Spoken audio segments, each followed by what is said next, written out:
Hello everybody, it is so good to be back. This is Uncle Gary and it has been some time since I made a video for you all. I have missed making these videos and I'm super thrilled to be back. So we're going to be covering off a whole lot of information in this episode. There's going to be some really interesting things.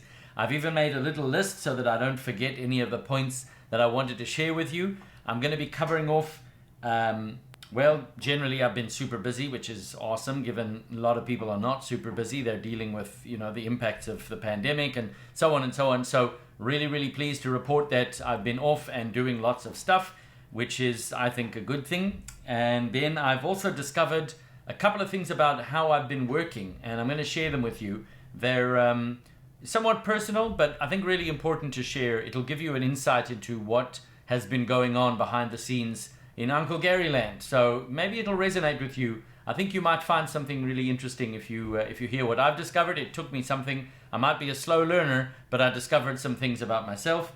And then we'll go into what is happening in the markets. Now, it has been as wild as ever, as you can probably imagine. I've been forecasting all sorts of changes in the videos that I've made up until probably the February timeframe. Candidly, a lot of the predictions that I made did not come true, and not just that they didn't come true. They didn't come true in the time that I thought that they would. And this is not news. A lot of the predictions I make come true, and a lot of them I make don't. So this is not news to me. But what I will say is there's certain things that are remaining true, and then there's certain things that are flipping from what they've been to a new state. And it's important to note. So if you are using this information, this isn't financial advice, but I am going to be specific about some things that are quite noteworthy. So the first thing, I've been super busy. So I work, and a lot of the time I do work with financial services customers, so banks, insurance companies, and so on.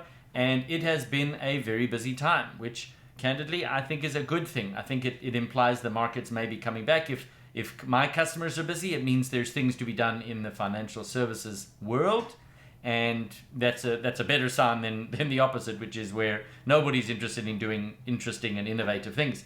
So I'm thrilled to have been consumed by my work, and that's a little bit of an update. I'm disappointed I didn't get videos out, and thank you for all the comments, everyone who posted, everyone who I spoke to that said, "Where's the latest video?" It was really fun to hear that and to know that these videos make a difference. So as always, please like and subscribe. That helps the algorithms know that these videos make a difference for you. It doesn't cost you anything, but it does really make a difference in sharing what I've been putting out there so that others can benefit from it. It really is a no-loss situation to you, but it makes a huge difference to the people who discover this and find that this channel is impactful for them. So thank you for being a contribution to other people.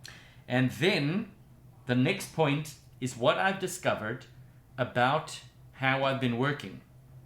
Now, you all probably are aware we've been working from home. That's not news. I'm up in Canada, and it's been a pretty tight lockdown here. So we've been working from home, and candidly, I live in a downtown lifestyle. So it's a condo that I live in, and that was always awesome. I loved living in a condo. It was such an amazing lifestyle. My world existed like out with customers, and I was flying to New York and I would do meetings there, and then I would fly to Boston and I'd present there, and essentially I lived outside my condo, and my condo was like a crash pad or like a hotel room to me. So it was a really fun lifestyle pre all of these lockdown conditions. What I've noticed is I used to refer to that as working from home a lot of the time. I do have an office, and we used to go into the office, but many of the hours I worked were conducted outside of the office. What I discovered caught me somewhat by surprise. Candidly, I wasn't expecting to have it impact me the way it did. But what I discovered was that I don't think I was actually working from home during this lockdown. I think I was actually sleeping at the office. And that may sound funny, and it may sound really similar in a way, what I said there, but it actually made quite a big difference for me. When I used to work from home pre-lockdown, it was enjoyable. I would go out to, a coffee shop and I'd work with my laptop on my lap, or I'd work on an airplane flying to a destination. I would be able to get work done in between presenting professionally to clients or to project teams, whatever I was up to. And that was what it meant to work from home. It meant I didn't go into an office. What's happened now is everything I want to do, I do in my condo. And condos, as you would know, are not that big. So it's not actually that comfortable to do condo living where you can't go out freely, or even if you go out, candidly, it's winter in Canada a lot of the time that we just had this last lockdown. So it wasn't that enjoyable going out to begin with. And everything I was doing was in this one bedroom that I have in my condo. So we have more than one bedroom. But the point is, I was unable to actually find somewhere to go else other than where I was. So, elsewhere. I couldn't go anywhere else per se. There was no coffee shop to go and work in. There was no airport in which I was going to, pick up a snack and do some work. Or it was always in the same room, staring at the same screens, on the same keyboard. And as enjoyable as my job is, it became quite monotonous. And I discovered something in that, even if I wanted to work out or do exercise, the gyms were closed, the condo gym is closed. Running outside in negative weather, in negative temperature weather, was not my idea of a good time. So even if I rolled out a yoga mat in my office behind me, it was kind of a cramped and crowded lifestyle. So what I discovered is it felt to me like I was sleeping at the office. I could not leave my office. Even if I wanted to just watch videos on YouTube or watch Netflix, it was kind of in the same place, in the same environment. So that really took something of a realization for me. I candidly, I was never depressed or dealing with anything like that, but I definitely noticed I wasn't thriving in this limited or constrained living quarters. That's how it occurred for me. So I wanted to share that with you. I don't know if that makes a difference for anybody. A few people that I've shared that with close to me have said, wow, that makes a lot of sense, and they get exactly what I'm talking about. So I hope it makes a difference for you. And if it does, you share it with people, just chat about it. Even just talking about it has brought some degree of relief, because it kind of feels like people get what I'm dealing with. And that's part of why being in a community is so valuable. So that's what I wanted to share on that point. If you have any comments or questions, if you felt something similar, you leave a comment down below. I'd love to hear if you felt the same way. So I think that pretty much wraps on that point. So now let us go on to our next topics. What's been happening in the markets? Well, you may recall I made some predictions around the December timeframe, forecasting there should be a drop, a substantial drop. It didn't come true, and I still am forecasting that the conditions or the platform on which we're running our financial markets is still, I don't think, ideal. I'm reluctant to put times to it now. It doesn't seem appropriate to make a timing prediction. But that being said, all I can tell you is my evidence that I look at, the things I think are indicative of what's going on, are still pointing to quite a sizable change coming. And I don't know exactly when that will be, but we are seeing an enormous number of things happening. So a couple of things I'll represent and reflect on here. The first one, interest rates. I did mention in previous videos, refinance your mortgage, go variable. I mentioned that, and a lot of people commented and said, how can you say that? You should always go fixed, lock in your mortgage, fix your rates. Well, the reason I was saying go variable is because I still think interest rates are going to go down. And a lot of people say, no, Gary, that's not actually true. The yields are going in the direction they're going in, so they're not going to go down. But the reality is, I still think interest rates are going to go down. I don't think that the rate makers in the world, and I'll explain what I mean by that. I live in Canada. Canada technically is not a rate maker. We are more of what we call a rate taker. And that means someone else sets a rate somewhere else in the world, be it United States or Europe or China or something, and it has an impact on the other countries. We're one of those other countries. We generally don't lead the world in rate setting and so on. So we're a rate taker. So I don't think our rates are going to go up that much at all. In fact, I think they're going to go down. As low as they may be, it's a pretty strange thing. So it's not like I'm giving you my ego or some bravado when I say this. I'm looking at the indicators, and I may be wrong. There's nothing to say that I'm accurate. This is just my opinion. But I will still say that the indicators I look at are still pointing at interest rates are potentially going to go lower than they are now. I mean, we're going to be approaching potentially as close to zero as I've ever even seen in the Western Hemisphere. Okay.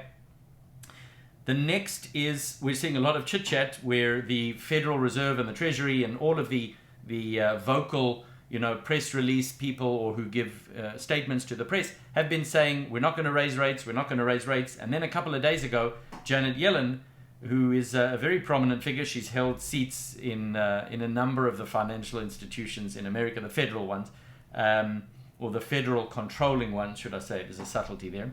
But she then came out and said, well, we may need to raise rates. And it was a particularly worded statement. We may need to raise rates.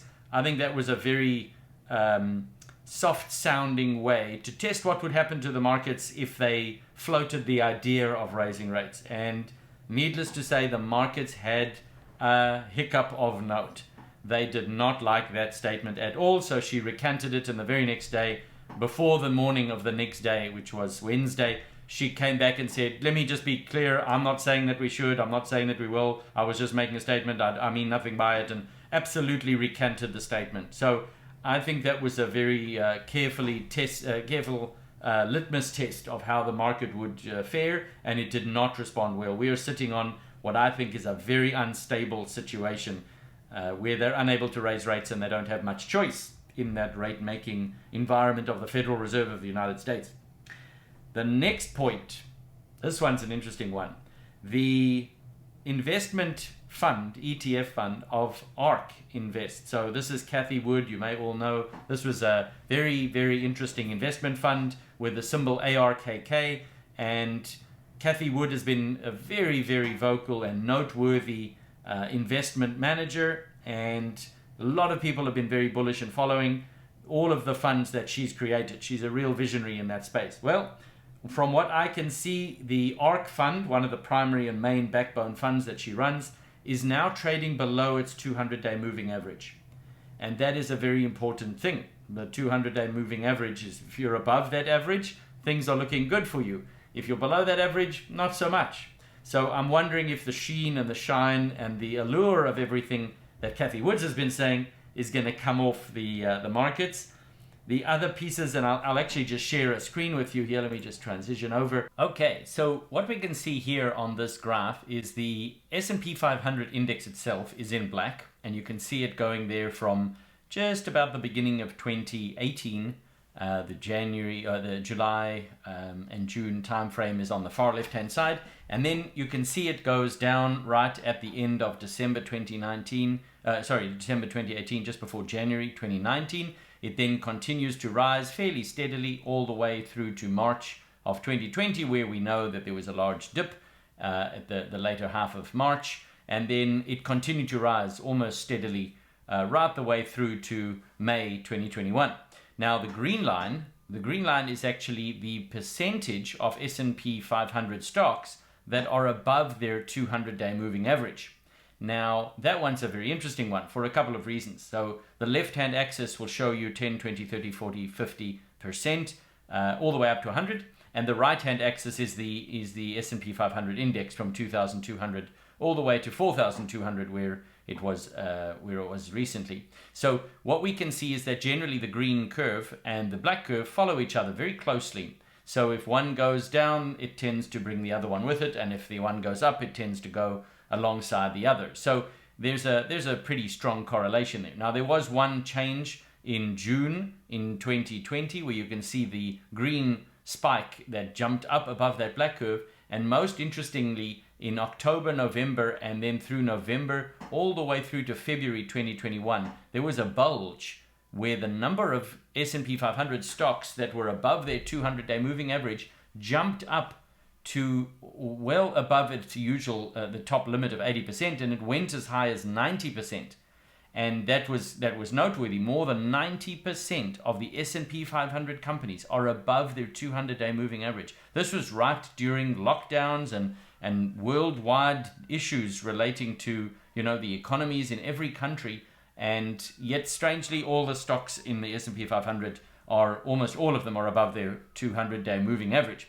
And the last point that I wanted to leave you with on this graph is right in the far right-hand corner, right at May in 2021. What you can see there is as the S&P 500 is approaching 4,200, the green line is actually starting to trend down and falling back down towards only 90%, which is still an enormous number, but there's a divergence. Is the point I'm making, is the green line and the black line are diverging and moving away and apart from one another right at the moment in May of 2021. That is very noteworthy. So I do think it's worth pointing that out. It could mean something. I'm uncertain exactly what will happen, but suffice it to say, there has been some interesting things to discuss around that.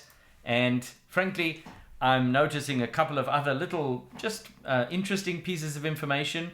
The one is I'm noticing recently that Jeff Bezos, the chairman of Amazon, sold some of his Amazon shares, and he holds a tremendous number of Amazon shares. And he actually sold what I think was in the order of, it worked out to about 110,000 and then another 100,000 and another 160,000 shares. So it worked out to almost over $1 billion of shares. Now, when I looked at the website to see the insider trading report, I only picked up one of those officially. So I'm waiting to see whether my sources in the market are actually telling an accurate story, or whether there's a hype going on. You know, the media loves to hype things, and we all love to grab hold of a narrative if it serves our purpose. So, but it's still interesting to note, Jeff is, as the chairman of Amazon, has sold a lot of stock, and the very next day announced that minimum wage rates would be going up, as did Walmart for that matter. And so that's interesting to note. I think that's actually good for people, as much as everyone doesn't like rising wages. These are very large companies that are extremely successful, and they're choosing to raise their wages to attract workers. So frankly, I think that's a good thing. Last points that I do think are worth covering. Sadly, Bill and Melinda Gates are choosing to get divorced. You've probably heard that story. I'm not much for gossip or one to this isn't a People magazine sort of conversation. But one of the things that I did find interesting is in the first payment that is being picked up on the markets that Bill Gates made to his now what is soon to be ex-wife, the bulk of the payment made was actually Canadian railway stock. And I found that to be a very interesting thing. $1.5 billion of Canadian railway stock. That just struck me as does that mean he didn't think the stock was valuable, or did he mean that the stock was valuable and it was going to continue to produce an income, and you know she wanted the very prized assets in the portfolio? Or I'm not sure exactly what it says, but it did cause me a moment of just to pause and wonder. I wonder what signal that's sending. It's obviously a very steady and stable income producing stock. So that's all for this week. I'm going to be coming back to you with a number of other little nuggets of things that are happening. Who knows, maybe the ARKK fund is time to buy the dip, or maybe the metals and the old school stocks are going to be surging back as tech takes a back seat for a while. It's certainly going to be an interesting time. So thank you very much for watching. If this made a difference for you, please go ahead, like and subscribe. It only takes a fraction of a second, but it makes a really big difference. And you can be the kind of person that makes a difference. That's my request. If I could like and subscribe to you, I would. So that's what I'd like you to do. Thank you very much for watching, and we'll see you soon.